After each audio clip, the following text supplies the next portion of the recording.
Thank you, Dr. Nidhi. So I'll be presenting about the DMEC graft preparation.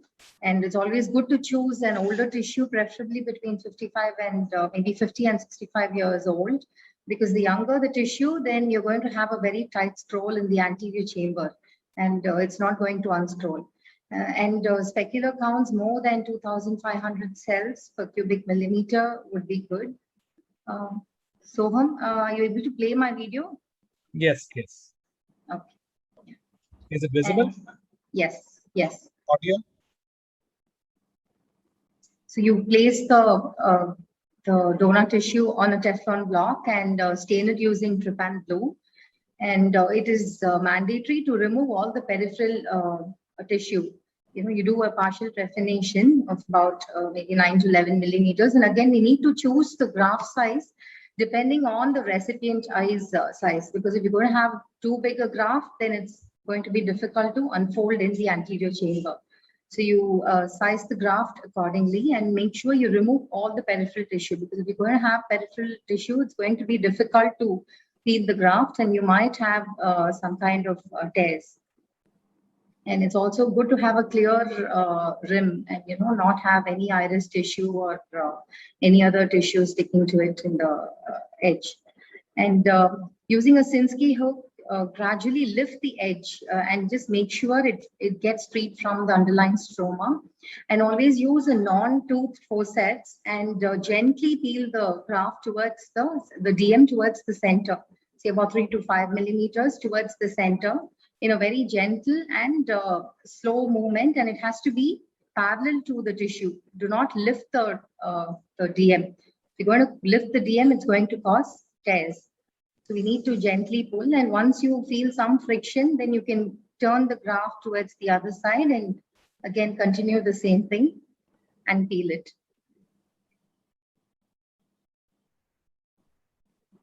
And we need to punch the graft.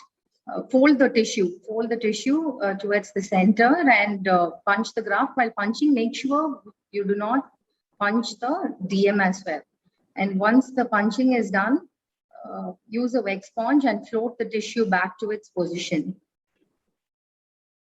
And all this is done using the scuba technique or the submerged cornea using background away. That's what scuba means. And the tissue is always immersed in BSS.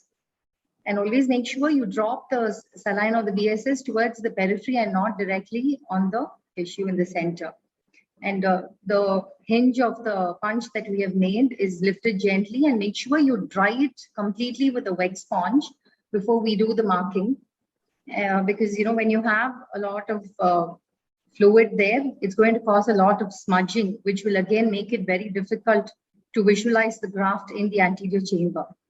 And the marking can either be done using a stamp, or you can also use a Sinskey hook, the edge of the Sinskey hook, and using a pen marker, you can mark it. This is the stamp.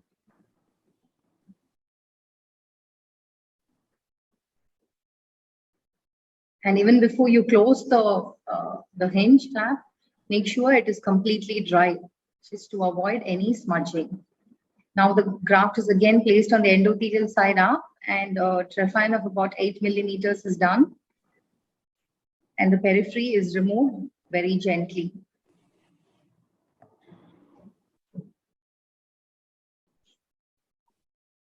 Gently peel the graft and separate it from the underlying stroma.